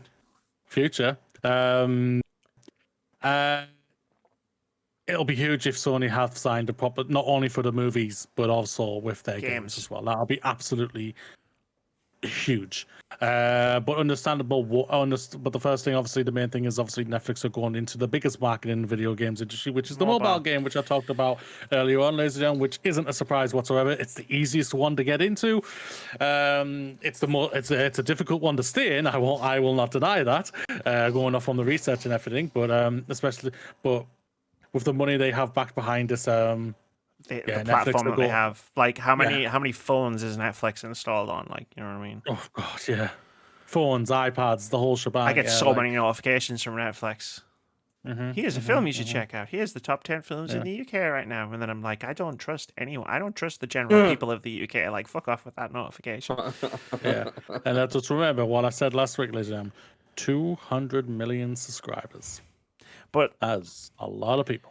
Well, I wonder about the mobile aspect of it, because like even the news story says, it's unclear whether they're making their own games or whether they're going to host other people's games. And I wonder if Netflix saying we're going to start with mobile isn't we're going to make mobile games. It is we're going to allow people to stream games to mobiles initially. I think it's going to be that, because I think that seems more likely. It's more plausible than the way Amazon started their thing, and it's a lot more sensible at the same time. Yes. So they can like maybe over the time acquire a couple of studios, see how the things go leading up to it, maybe. But until then, the smart business would be literally just like what like Xbox do, go to developers and say, "Yo, you want to put your how much do you want to get your game on our Game Pass?" type of thing, and they can literally do that, and we know that. So. It's a great place, but Jesus, like going back to what we said at the beginning, Sony games are on this. Like Ghost of Tsushima on your mobile.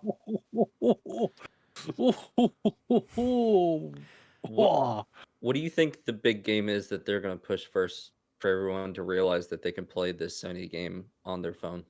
Ghost of Tsushima. I think so. Ghost of Tsushima, that's the one it says, but when it comes to like just mobile games in general, it'll be just whatever the biggest mobile game is right now. That's general. Yeah. I wonder what it is, because I know Raid Shadow Legends is as annoying as it is. Raid Shadow Legends is free though. Candy Crush is still huge. I'm pretty sure. Because half the people I fucking work with are playing that fucking thing. Like it'll be something premium. PUBG Mobile, Pokemon Go. Oh yeah, I didn't even think about PUBG Mobile. That's true. They just released a brand new map on their mobile thing too. Yeah, you can play Raid Shadow Legends for free. You can actually play it on PC. Fruit Ninja, Candy Crush Saga, Among Us. Oh yeah, that's got over 485 million downloads. Fucking Sonic Dash, Helix Jump, Gardenscapes, Call of Duty Mobile, Angry Birds, Mario Run, Dragon Ball Z, Township, Knives Out, Angry Birds 2. Like, there's a lot, man. There's a ton that they can really go for. And again, that's if the mobile aspect is mobile games instead of just bringing other games to mobiles via Netflix streaming. Yeah, because they already have the streaming infrastructure. They just need all they would need to do is expand it. But God damn, let's talk about how great women are. Yay, I like that. All women speedrunning event Flame Fatales unveils schedule. This is from Emma Kent over at Eurogamer. He writes, the online event is taking place between the 15th and the 21st of August and will be broadcast on the Games Done Quick Twitch channel. There's a real variety of games listed in the lineup, with everything from Warframe to a 15-card run of Yu-Gi-Oh! Forbidden Memories. There are speedrunning favourites like Celeste and Super Metroid, along with some stranger entries like Disney's 102 Dalmatians Puppies to the Rescue. And there's also a Fire Emblem Three Houses run. The event is being held in support of Malala Fund, a non-profit organisation founded by Malala and Ziauddin Yousafzai in 2013, which works to, quote, champion every girl's right to 12 years of free, safe, quality education, end quote. Flame Fatales raised $80,000 for the Malala Fund last year, and since 2010, Games Done Quick events have raised over $34 million for charity. More speed running. By the ladies this time. So the craziest that I watched last week, which might be the funniest episode I think we've ever done. Might be one of the funniest things that has ever happened in a podcast. Ever. Yeah. This is fantastic. And like,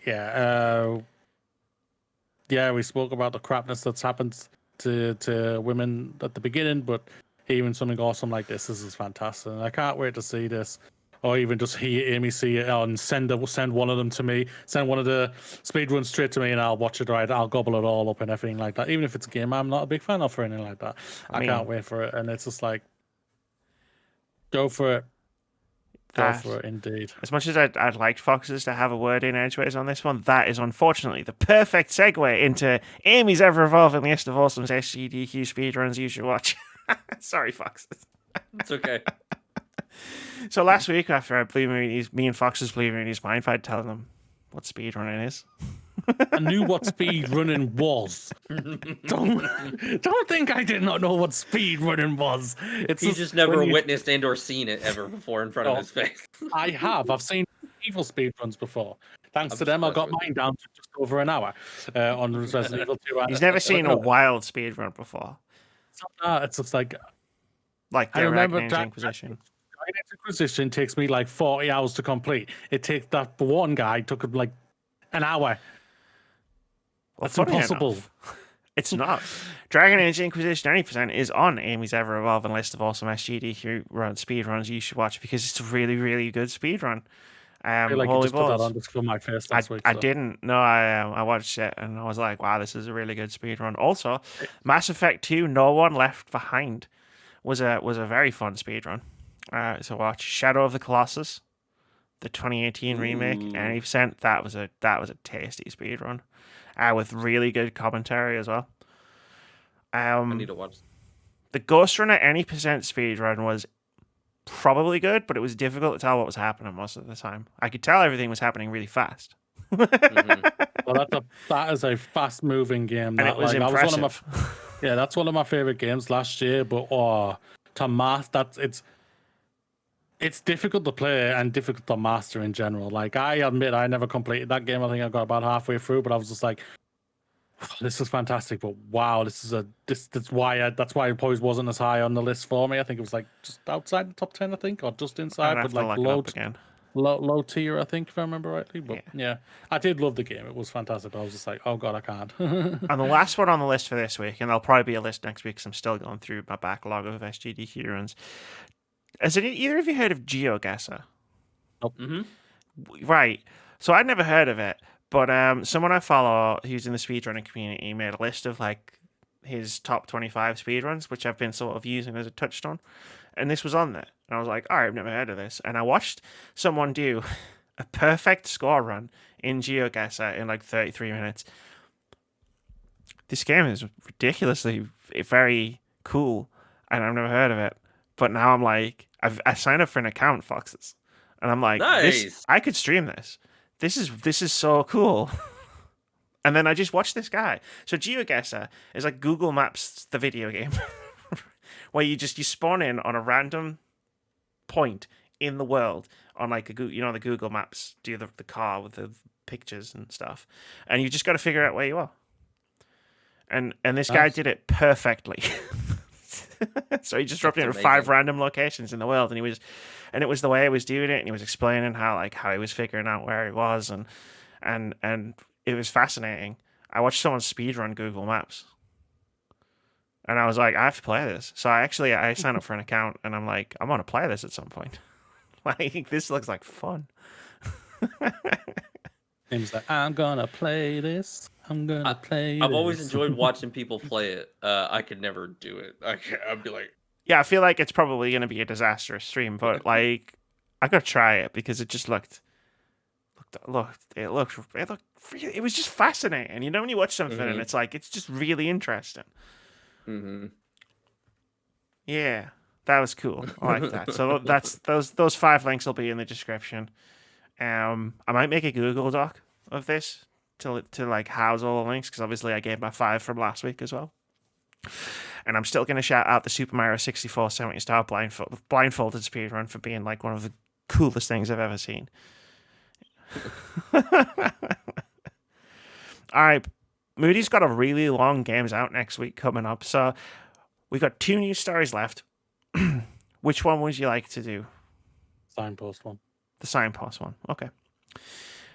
Death's Door uses UI-based comedy to make signposts funny. This is from Joshua Henry over at The Gamer. He writes, is there anything more satisfying than slicing through a sign in a video game? One of the best parts of The Legend of Zelda Ocarina of Time was charging up a sword attack and tearing through one of those wooden signposts, watching the broken pieces fly. Well, Acid Nerve's newly released Death's Door makes slicing through those signs even more satisfying, as the slashed sign's text is also altered. Over on Twitter, Tristan A. Cooper posted a short clip of him slicing through a sign on Death's Door.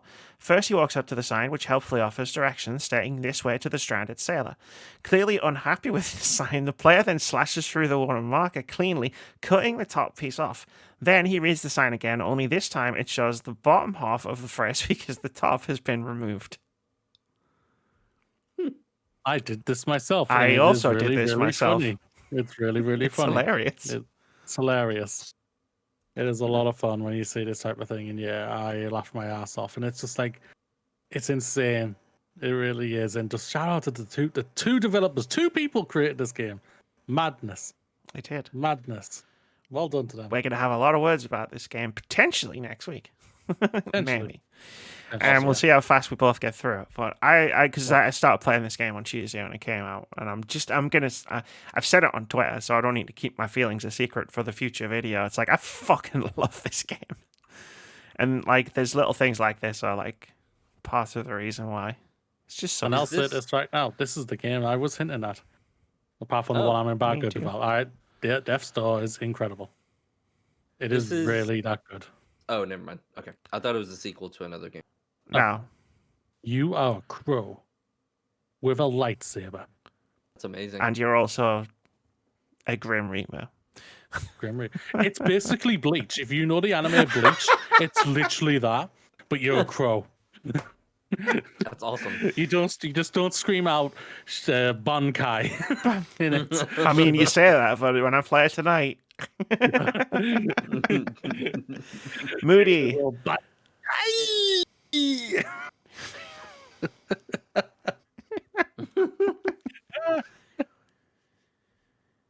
Moody, there are 18 games coming out next week.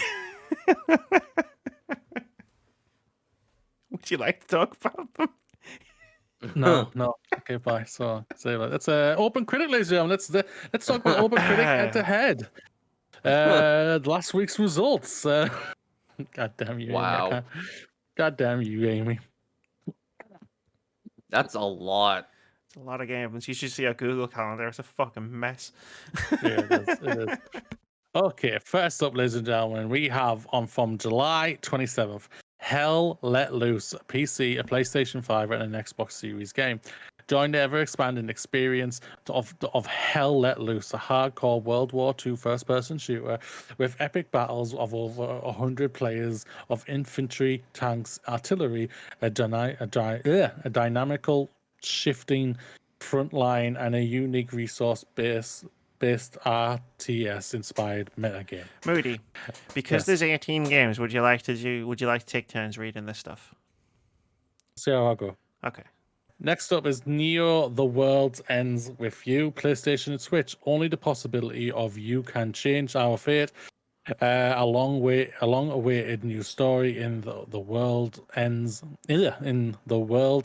With You series has finally arrived. That's a very poorly worded thing for some reason. Ringo comes to a grim realization that his life is on the line when he is forced to compete in the so-called Reaper's game. There's no telling how this tale will unfold, but it's up to you to find out. Put your psychic prowess to the test as you duke it out with stylish animated streets of Shibuya, I would say. Shibuya. You got it. Samurai Warriors 5, PC, PlayStation, Xbox, and Switch. And new Samurai Warriors begins. After 7 years' wait, a new installment in the tactical action series Samurai Warriors is finally here. I like that one. So, smart. It's very descriptive. It tells you exactly what to expect. Yeah. A new Samurai Warriors. Yeah. The Great Ace Attorney Adventures.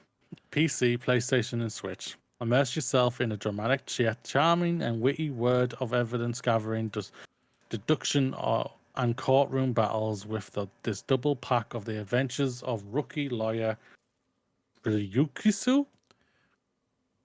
Ryunosuke? Ryunosuke? Yeah, I think that's pretty close. Next up is my words just went. My brain. It's cool. It's fine. Take your time. Tribals of Midgard, PC, PlayStation. Heads up, The giants are coming. Mythical creatures, deadly spirits, and a gigantic brutals threaten to bring on Ragnarok. All you need is Chris Hemsworth. He'll serve it. The end of the world. Form your tribe of up to 10 and become Viking legends in the action-packed side of Fosdir, which I got in this action survival RPG of gigantic proportions. High Fleet PC. Battle for survival in the skies of a mysterious future Earth in this unique action strategy game mixing arcade combat, exploration, management, and diplomacy. As giant flying ships wage spectacular aerial warfare, a prophecy tells of one who will save the world. Could it be you? That was one day.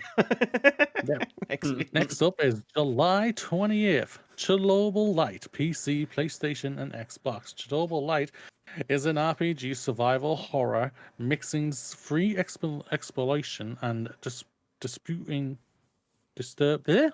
my words. It's okay. Disputing locations for challenging combat, unique crafting, and non-linear science fiction story. Build your team, survive, and reveal the twisting secrets of Chernobyl in the 3D scanned recreation of the exclusion zone. The Forgotten City, PC, PlayStation, and Xbox. Travel 2,000 years into the past and relive the final days of the cursed Roman city, where if one person sins, everyone dies. Unravel the mystery at the city's heart by exploiting its deadly time loop, questioning locals, exploring and solving puzzles. The fate of the city is in your hands. Unbound, Worlds Apart, PC. Summon portals to overcome vicious beasts. Devious? Yeah. Mm-hmm. Devious puzzles and fiendish platforming challenges. Master the unique powers of each portal to stop the collapse of reality, while exploring lush, hand-drawn worlds and unraveling a deeper narrative full of mysteries. Final Fantasy 1 and 2 and 3 Pixel Remastered, PC and mobile. These are the 3 games that pissed off the internet because they weren't going to consoles. There. It's brave of Square Enix to put that in the description of the game, isn't it? Very brave, yeah. The games that inspired a generation come to life once more in the ultimate 2D pixel remaster. Enjoy universal updates, 2D pixel graphics, and your beautiful rearranged soundtracks. Rearranged soundtracks. Gameplay is improved with modernized UI and extras such as bestiaries, illusionists, galleries, and music player allow further immersion into the world of the games. Either Nier Reincarnation Mobile. The latest game in Nier series arrives on mobile devices. Nier Reincarnation is a command action RPG for mobile devices from Square Enix and Appleboy. Yeah. Appleboy. No, I like Appleboy better. We're officially renaming it. July 29th. Eldest Soul, PC, PlayStation, and Xbox. Fast-paced and brutally challenging. Eldest Souls is a unique boss rush Souls-like experience, and we haven't got enough of Souls-like experiences, do we? In a final act of vengeance, the old gods have unleashed a great desolation upon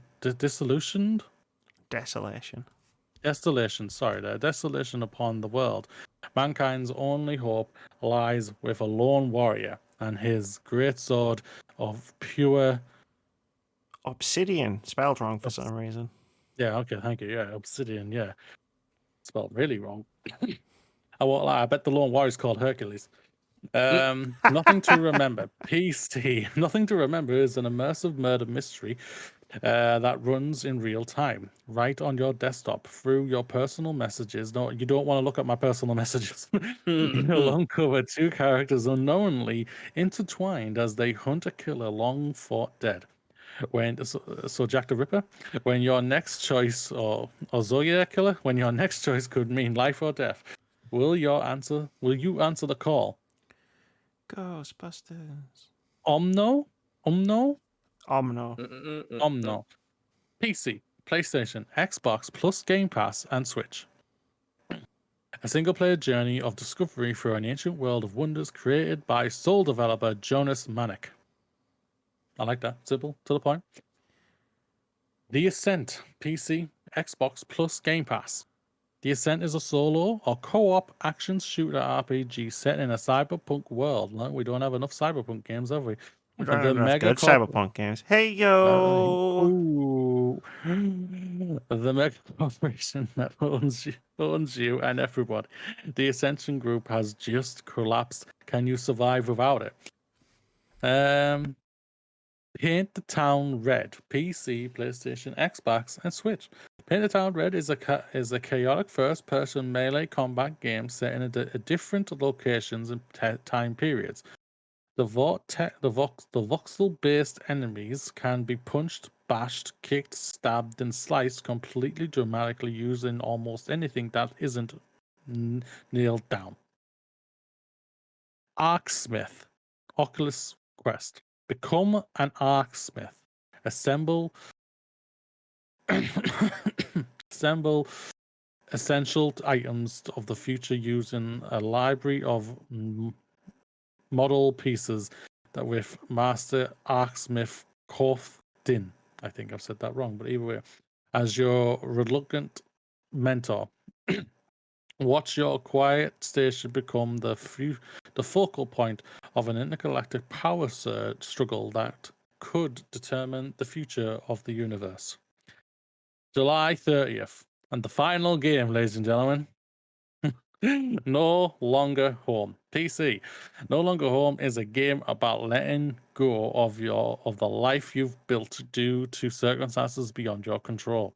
Immerse yourself in the lives of Bo and Ao and learn about their dreams, frustrations, and fears. Welcome the magic of the everyday and somewhat extraordinary. I'm not gonna lie, that Nothing to Remember looks really cool. You read it out, and I was like, that description sounds amazing. And I just watched the trailer for it there, just like. I have Omni, or whatever Me it is. too. Omno, I've got yeah. that downloaded already on Game Pass. So. Same. And the Ascent is already downloaded Now I as think well. I'm So. gonna check this game out. Yeah, I think I want to check out the Ascent. Nothing to Remember. I'm looking up Omno now. It's one of those things where you see that it's coming out, and because it's in Game Pass, you just go out, download it. Yeah. And I might play it, I might not. I don't know. This is Exactly. the problem, right? But every few weeks, Moody will do the games out next week, and he knows I don't read them. But when I put the pen, I literally I'm just copy paste, and then he reads a game, and that makes me go, "Wait a minute," and then I'm like, "This game looks sick." It completely upends my entire plan for what I'm going to play. There's so many games coming out next week, though. And a lot of them sound really good. Why you do this, games industry? Anyway, let's play OpenCritic head-to-head. This is the game myself, Mooney, and Foxes play every single week, where we try to guess the OpenCritic average of one upcoming game. Whoever guesses closest to the score gets 1 point. If you manage to guess the score completely correctly, you get 2 points. Last week, we tried to guess the OpenCritic average of Chris Tales. I guessed it would get a 90. Moody guessed it would get an 88. Foxes guessed it would get an 87. And at the time of recording, Chris Tales has an OpenCritic average of 76, which gives Foxes the point and leaves the scores at Amy 11, Moody 12, Foxes 6, Keith 10, and 2 draws. This week,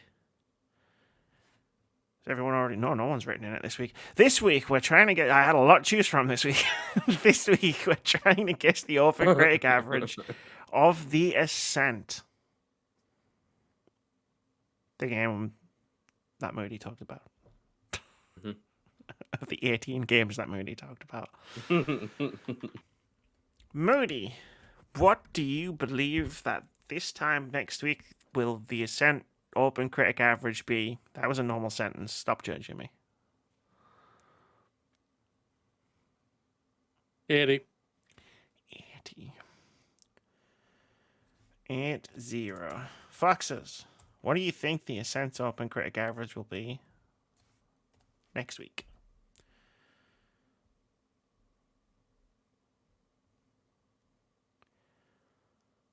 $82. 82. Going up on Fox. Going up on Moody.